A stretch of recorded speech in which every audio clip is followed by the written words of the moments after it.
Oh, the second open enrollment for ObamaCare kicks off this week, and this time around, the administration is promising that the federal website will this time run smoothly. But as signups begin, there is some stunning new video now emerging that shows one of the architects of the law, Jonathan Gruber, who's an MIT professor, actually admitting that a lack of transparency was critical to passing Obamacare. Take a look at this video that is surfacing now, even though it's from October of last year. This bill was written in a tortured way to make sure CBO did not score the mandate as taxes. If CBO scored the mandate as taxes, the bill dies. Okay, so it's written to do that. In terms of risk-rated subsidies, if you had a law which said healthy people are going to pay in, it made explicit that healthy people pay in and sick people get money, it would not have passed.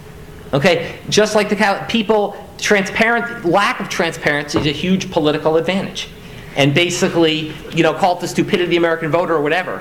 But basically, that was really, really critical to getting the thing to pass. What was the nation had? Katie Pavlich is the news editor for townhall.com and a Fox News contributor. Marianne Marsh, a former senior advisor to Secretary of State John Kerry. Welcome both. Katie, let me start with you. So we're stupid. They lied. Right. And if America really knew the truth about Obamacare, it never would have passed. Is that essentially what he is saying? Well, that is essentially what he's saying, but you have to keep in mind that the American people have known about the truth about Obamacare since it passed. Obamacare has never been a popular piece of legislation. Harry Reid, when it passed in 2010, had to rewrite Senate rules to push it through. And look, he talks very specifically about torture, specifically going around Congress even to avoid the CBO scoring the bill as a tax. They lied to the American people, said it wasn't a tax, and then in front of the Supreme Court argued it was a tax, it would pass and get the Supreme Court votes that it needed.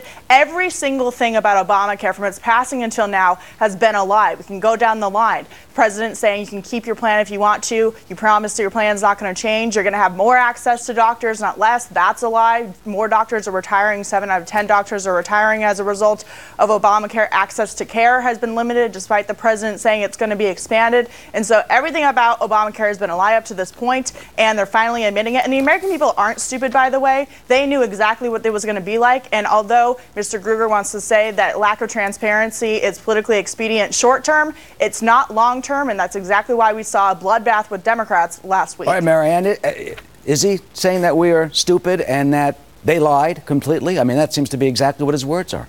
How does he get out of this? I think the American voters are a lot smarter than an MIT professor who's dumb enough to say that. Here are the facts, okay?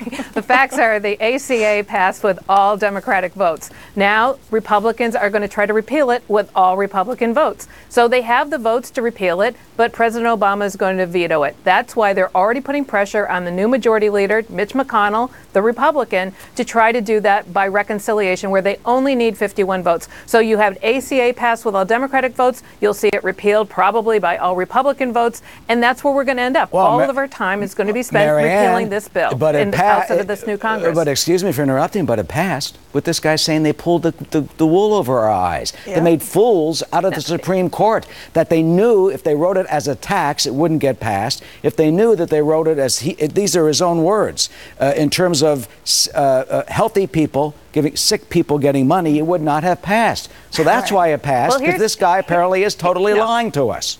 Mm-hmm. Here's the good news. Jonathan Gruber is neither the President of the United States nor a member of Congress. What is going to happen here is the fact is Democrats were voting. The voters are.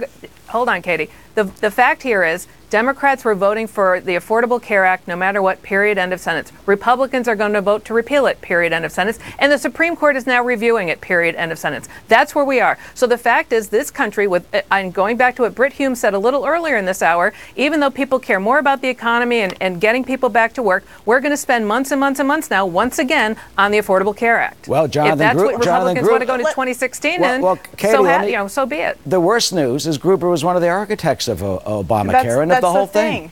He's not an elected official. He didn't get a vote from the American people. And the bottom line is he's admitting what we already knew, and that's the administration as a whole. And by the way, this is throughout the Obama administration. They lie about a lot of things, but specifically on Obamacare, they've lied. And this idea that it's only going to be Republicans repealing parts of Obamacare, there's bipartisan support among Republicans and Democrats to repeal the medical device tax, which is killing jobs and killing innovation. There's a lot of things that both Republicans and Democrats agree on to get rid of Obamacare. Obamacare. What happens with Obamacare now, quickly, especially in light of these, unbelievable comments? Katie? Mitch McConnell has already said, look, we're going to put some things on the table that both Republicans and Democrats agree on. I just mentioned the medical device tax. There are a lot of different things that the Obama administration, in fact, has done to delay parts of the bill. The individual mandate, the employer mandate are highly unpopular among Democrats and Republicans. So this isn't just going to be Republicans taking back Obamacare. This is going to be Republicans looking at what the administration has already done and going around Congress and doing it. Should he apologize?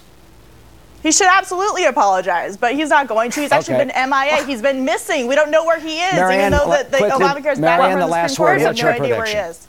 First of all, Gruber's here in Massachusetts, and he's the architect of Romney Care as well. So he's right over the bridge here, number one. Number two, Mitch McConnell, it's not going to be enough to do a piecemeal repeal. The conservative Tea Party Republicans who just got elected to Congress won't let Mitch McConnell get away with that. They're going to tell him to repeal it through reconciliation, so they only need 51 votes in the Senate to get rid of it. Right. That's the fight right there. Harry Reid set it up that way, so he can take responsibility. Thank you for both. We'll have to see what the professor has to say in his classroom. He's at MIT, right across the river. There you go.